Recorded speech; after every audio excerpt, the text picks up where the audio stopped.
Welcome to the Trill NBA Show. I'm your host, Felicia Ann Rose Enuha, aka the Trillest NBA you will ever know. And I'm here to help you survive and thrive in corporate America by giving you the truth and being as real as only I can be.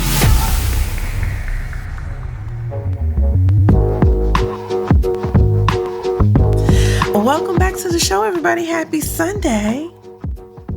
So, listen, this is a break from our regularly scheduled programming because what had happened is I just have been really busy with my W-2 job and it's just a lot going on. But instead of not having an episode this week, what I wanted to do is just come holler at my girls, right? Like, hey, you want to say hi. Number one, hope you're having a fabulous Sunday. Hope your week is going to be great. Hope you turn them clocks back, okay? Because it was that time. We're here, okay? So, and I said back, but I meant forward because we got to spring forward. It's that time. So make sure you got all your clocks and stuff. Good thing the phones and the TVs change themselves now. Ain't that something? Remember when you had to run all around the house, changing all the clocks on all the appliances, and then you had to get in your car and change your car. You had to do your watch. You had to do all of it yourself. Wasn't no automatic update, okay? Some of y'all don't even know that life. And you know what? I'm happy for you that you don't. Now listen here, y'all. Today, this is a fair update. For those of you who don't know what a fair update is, my initials spell fair. Felicia Ann Rose Enuha. That's F-A-R-E. So this is a fair update. Basically, I wanted to holler at y'all this week because, it's just a lot going on. The most recent thing on my mind is the fact that whiteness, the construct of whiteness, the idea of whiteness, the oppression that stems from whiteness, the fact that this construct upholds racism in this country. And then we got to go to work and deal with work and this shit. So picture it. Atlanta, Georgia. Ryan, the Black Panther himself, Coogler, was simply trying to access his money out of his own account. Okay? So he passes a note to the bank teller, basically saying say girl, I ain't really trying to have all these people know that I'm about to get out of here with racks on racks on racks. So if you could just keep it discreet, maybe count that money in the back and then just bring it to me. Okay? Thanks. He had his ID. He had his debit card. He put his PIN number in the machine, right? And for whatever reason, pause. We know what the reason is, but just go along with me. And for whatever reason, this little girl decided that she looking at a bank robber. She don't have no understanding. And we need to get the police up in here because I ain't trying to die today. Now look, what I need to understand is, and I really, truly need this question answered. What bank robber will hand you over ID? That's it. That's the question. if you can answer that for me and make that make sense for me, then I can give grace and I can be like, you know what? It's crazy these days.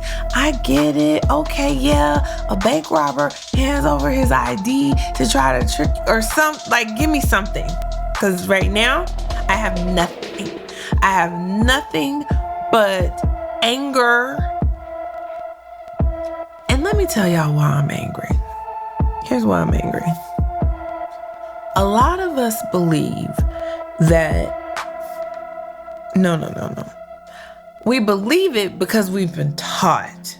Okay, so a lot of us have been taught that if we work hard and we get our education and we do all of these things like they tell us and we work 10 times as hard, then we somehow will be freed from the clutches of the oppression that is whiteness. And I'm here to tell you today, as your resident workplace Harriet Tubman, that is not how this works. Exhibit A, Ryan the Black Panther Coogler himself, okay? And yes, I know he didn't play the Black Panther, but he directed it, so you might as well just call him Black Panther too, right? Okay.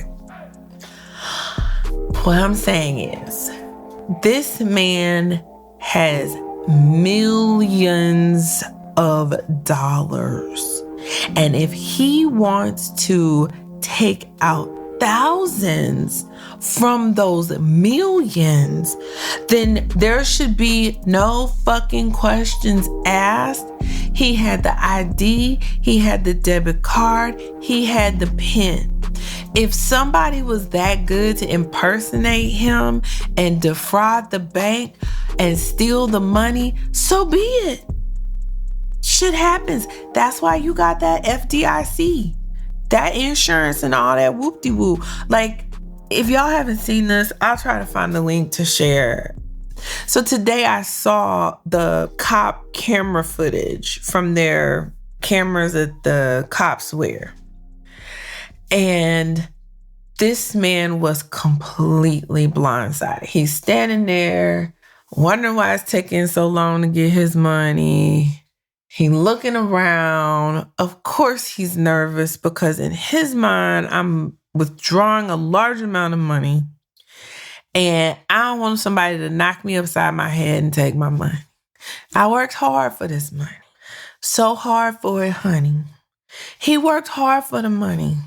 But the cops just didn't want to treat him right. Listen, these niggas showed up, hands on Glocks, ready.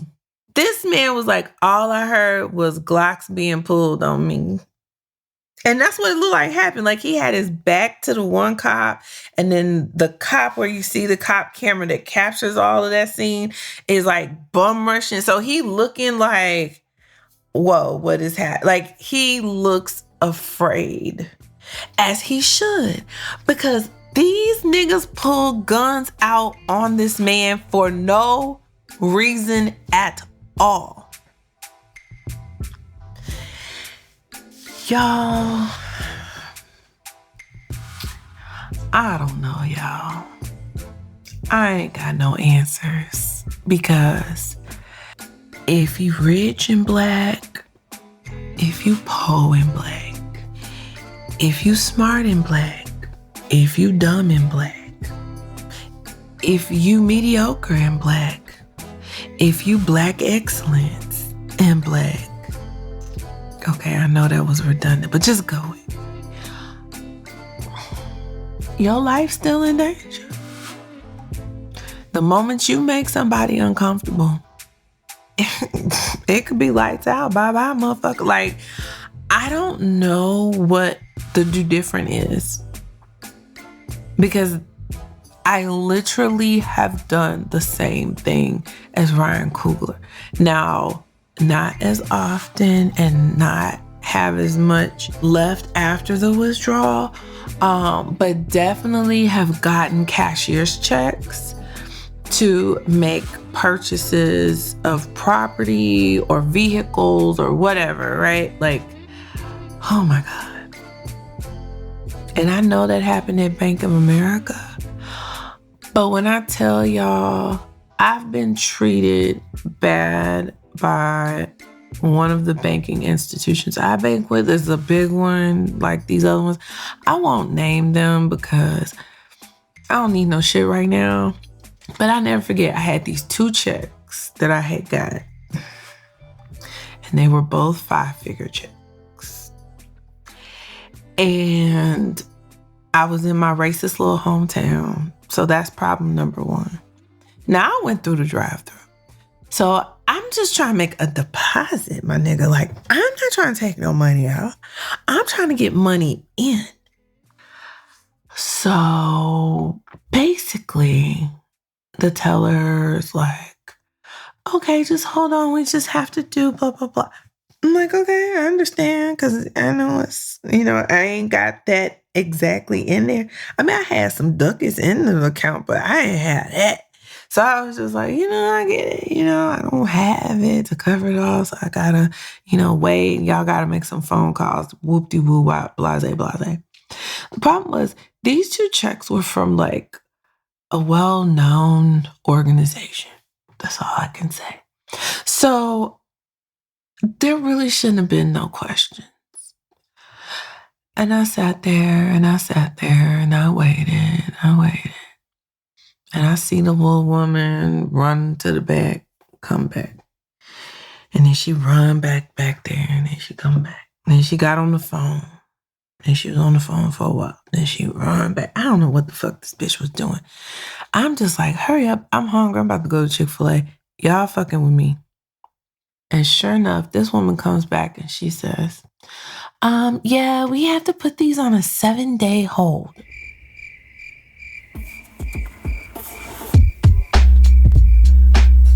All my life, banking at this silly ass bank, I have had checks like this, larger than what I had, actually.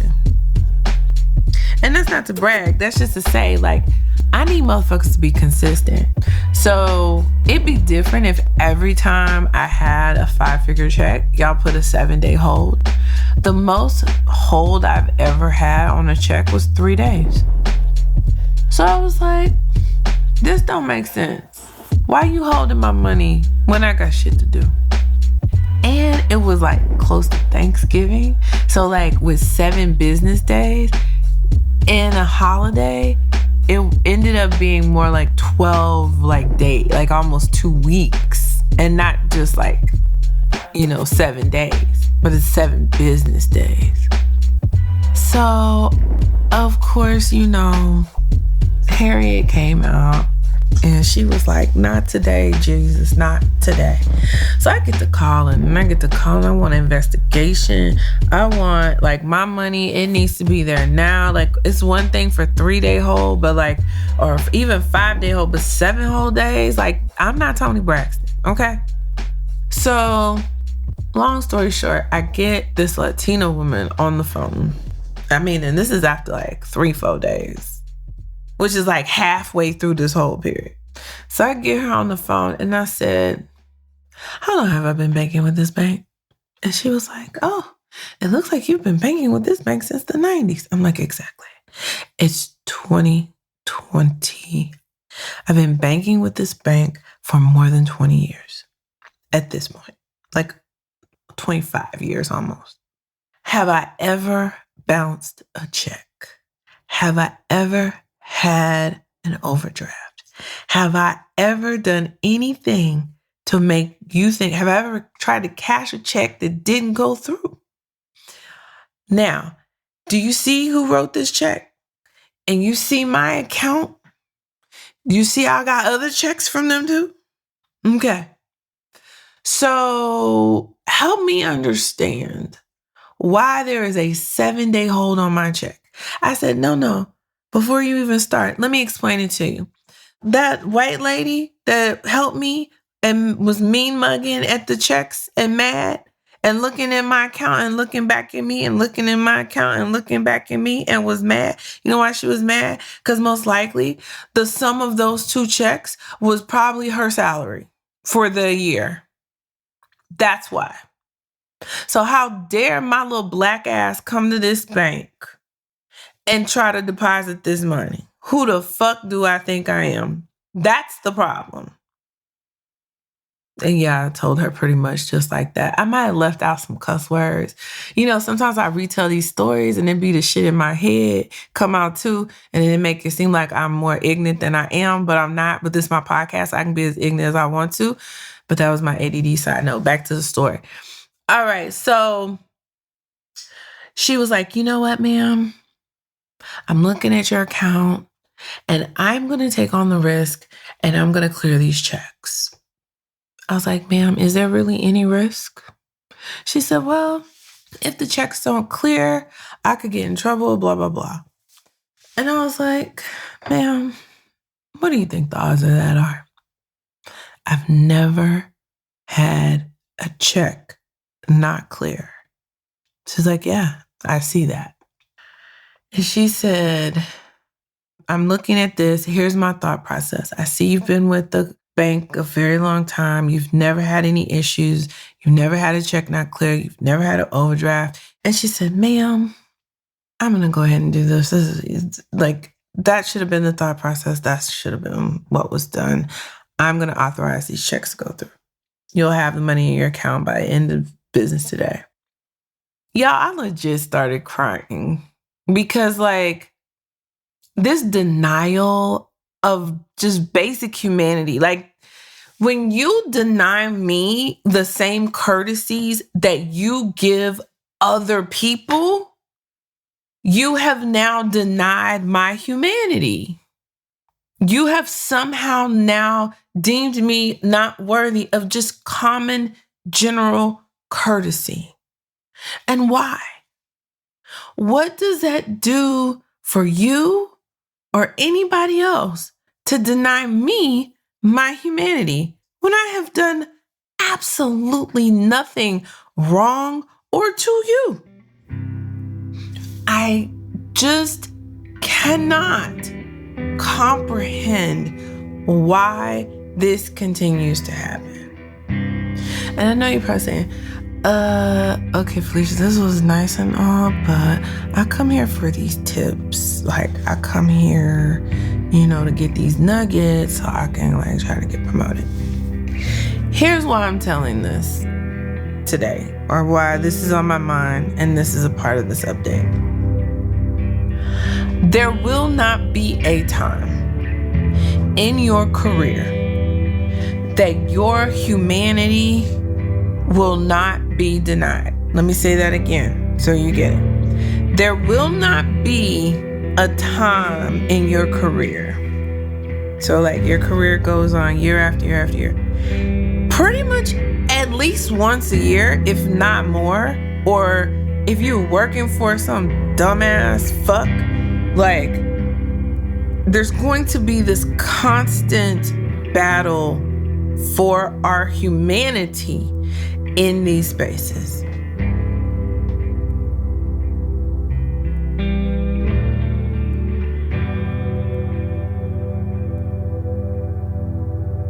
Yeah, I said it.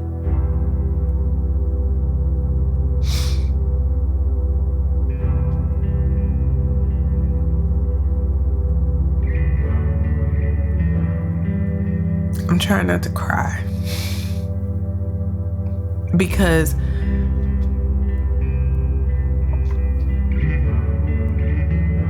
I believed my mother when she said, go to school, get a good job. Your life will be so much better. And I know she didn't really understand or know. Ain't no way she can understand it. But I'm here to tell you today that once you accept that as a Black woman in these spaces, the benefit of the doubt will elude you many, many times. You'll get it sometimes, but it will still elude you way more than you'll get it. The common courtesies that come along with things like benefit of the doubt, seeking to understand, being respectful to you, whether it's your manager or your direct report. This is just one of the hurdles that we will come up against on this journey of career. Now, I'm going to take a quick break. When we get back from the break, I'm going to talk about some of the things we can do to advocate and take up for ourselves while we try to hold on and keep our humanity intact when we get back.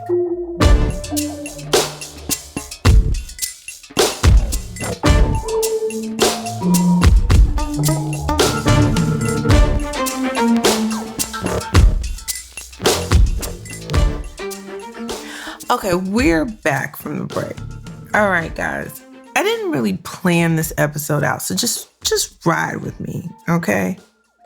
Number one, once you have accepted the fact that there will be motherfuckers out there who will consistently, constantly, over and over again try you, you will be ahead of the game. Because now that you understand this is coming, if you still feel blindsided or you're like surprisingly shocked and confused and wondering, why is this person being this way? Like, I'm here to tell you, this is what it is. And you need to look at yourself in the mirror and you need to accept that this too can happen to you. Now, once we've accepted that, now we can put on our armor, we can come in prepared. But I want you to take a beat. I want you to pause and I want you to breathe a minute. And this is more for me than you, but I'm just saying, let's breathe together.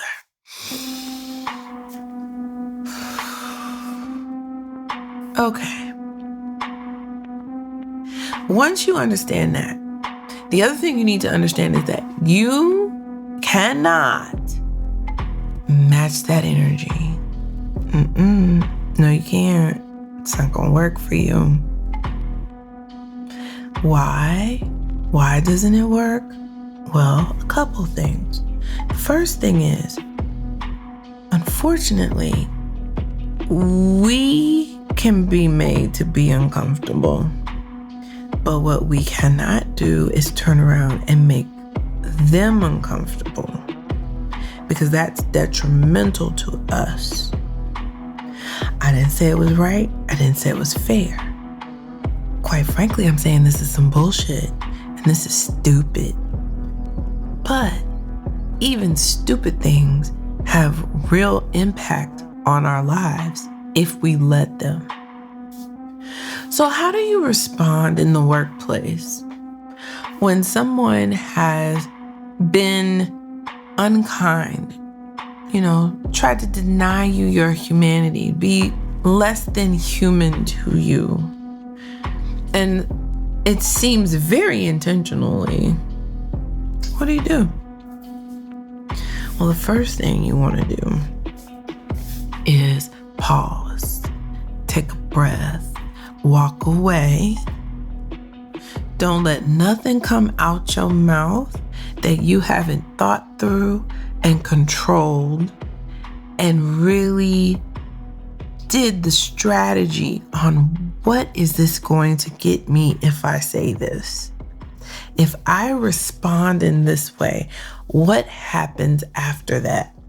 A lot of times, and this is very human and I don't fault you for it, but when we find ourselves at work in an emotionally charged situation, it is extremely difficult to stay level-headed. But what I'm here today to tell you, ma'am, is that you have to, come hell or high water, you have to stay level-headed. Because if you don't, and you let your emotions get the best of you, then you have things happen to you like, oh, I don't know, have people go to HR on you. But that's a story for another time. Now, you want to remain resolute and even keel. The best thing you can do is actually not give them any energy at all. It's actually just act like they don't exist. And I know you're like, wait, but if this is my manager, okay, let me do a couple of caveats. If you're dealing with a cross-functional partner, a direct report, somebody that's not your manager and not your manager, like they're not up in your line of command or chain of command, limit the interaction, limit the energy that you give them. Just limit it, just as little as possible, as little as you can possibly get away with and still get your job done. That absence will be felt. And next thing you know, you have people like, oh, well, we could use your help here. And now they want to talk to you. They're now drawn more into you. Whereas if you just told them off when you wanted to, you would have pushed them away. Well, Felicia, why do we want to draw them into us? Like, what? This whole game is about how you play the game, how you strategically position yourself in ways and in places that allow you to get what you want. So this season, we're focused on getting promoted. So the last thing you need is any friction with your coworkers when you're trying to get promoted. That's distracting. So you draw them in and you make a plan, you make a web, draw them in so you can crush them like a bug at some point, but not right now because we're trying to get your promotion. And so you got to keep up the appearances around you that you're happy, you love it here, happy to help, and you're working to build your internal network of key stakeholders and eventually sponsors. And the way that you solidify your personal brand in the workplace comes in in how you show up in times of emotional distress, especially brought on by other coworkers. So this is why I say, be even keel. And you might have to work on it. You might be like me. I'm a very emotional leader. I wear my heart on my sleeve. I get angry.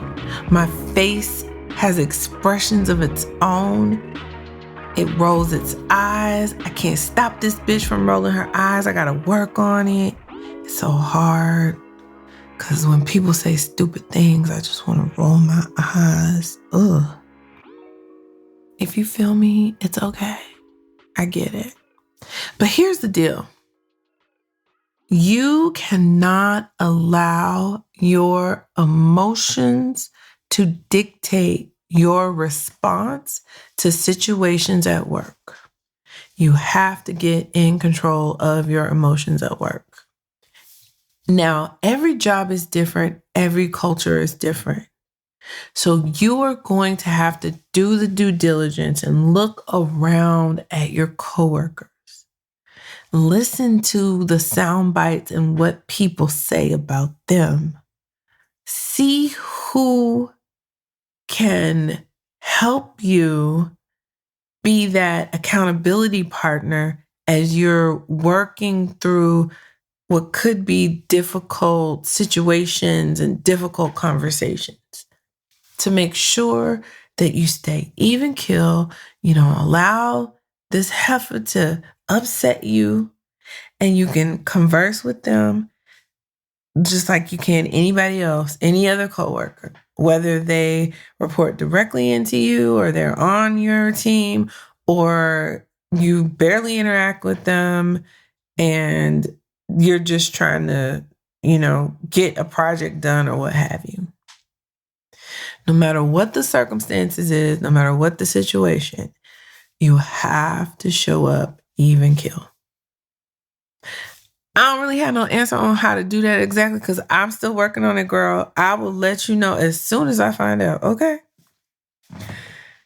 Now, we're going to take one more quick break. And then I am going to talk about the most important thing out of this update that I want to share with y'all. And then I'm going to let y'all do what y'all do. Happy Sunday. And when we get back.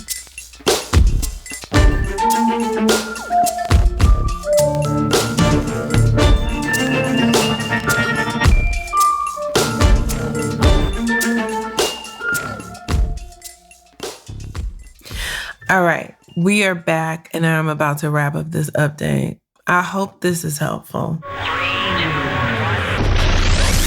The most important thing. So, the most important thing you need to know today is that you can do this. After all of those things that I said, it does not negate the fact that whatever you want to do in corporate spaces, in any type of workplace, however far you want your career to go up, it's absolutely doable. So I don't want you to leave this podcast discouraged, thinking like, oh, how I'm going to make it. You're going to make it. You're going to be just fine. Everything is working for your good. I absolutely believe that for myself, and I absolutely believe that for you. Now, with all this said, you need support.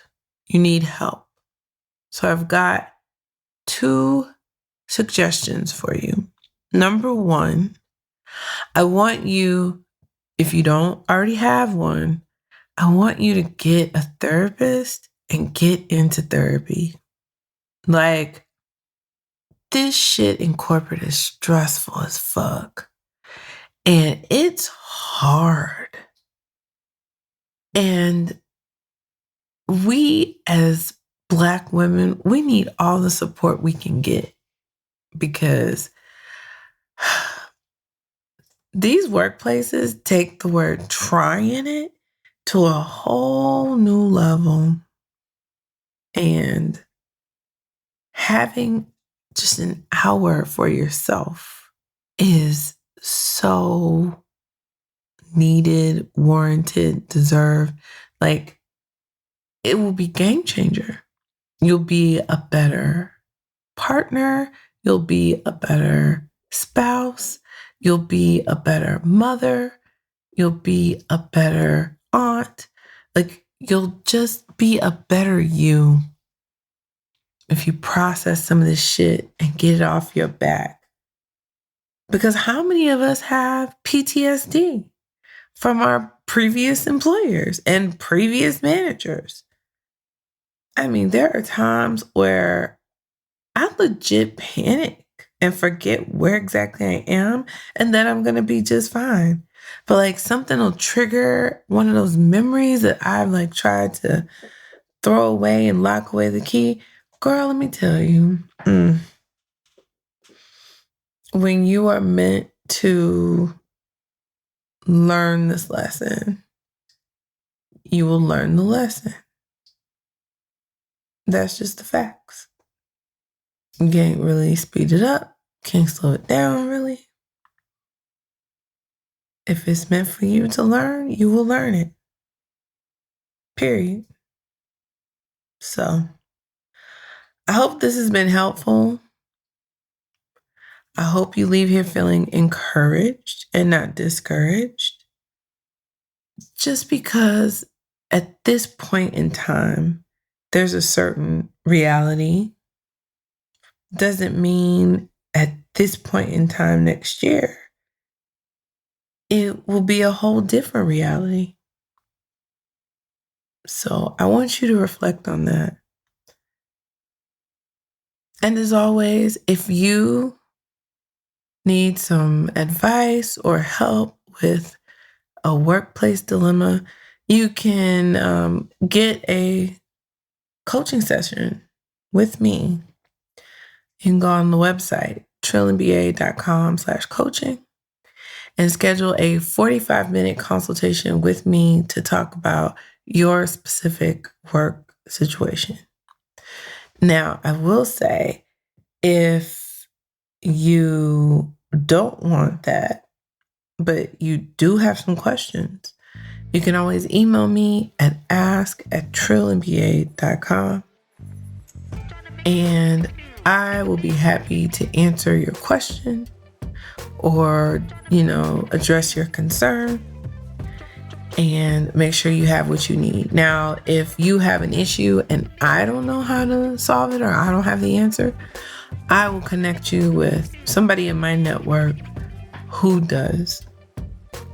So I'm here to support, and I want you to know that I see you. I want you to feel seen. I want you to know that no matter how hard corporate can feel, there are harder roles. There are people who are jockeying for jobs right now. And then there are people who will always be employed because there's a skill set that people value. You need to figure out which type of person you want to be. All right, guys. I hope you have a wonderful week. I want it filled with overflowing blessings abundantly. And I wish you very much to have a job and a company and a manager where you're truly, truly happy and you are experiencing some freedom for the first time or 50th time. But hopefully you get to get outside and enjoy the weather we're having right now. All right, guys. Until next time. The Trill and BA Show is a Fair World Corp LLC production. Executive produced by Felicia and Rose Inuha. Sound design and editing by Chris Mann with Podshaper. Theme music is Kick Push by Ryan Little. Keep it trill every day, y'all.